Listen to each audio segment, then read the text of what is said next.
Bali guys, okay na tayo dito sa kanyang service entrance wire.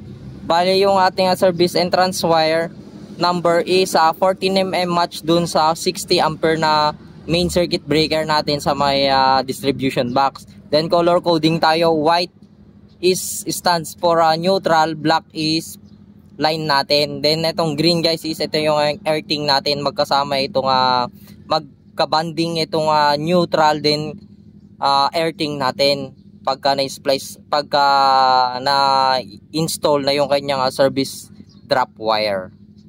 Then also guys is naka-looping para hindi pasukin ng tubig. Then napapansin nyo mahaba yung looping nya. Mas gusto ko yung ganito kung sakaling na short tayo dun sa may distribution box, is pwede nating hilain dito dahil meron tayong pondo dito kanyang service entrance wire. Then also meron tayong entrance cap para hindi pasukin ng tubig at insekto. 32mm guys. Then also yung kanyang adapter 32mm din. Then also meron tayong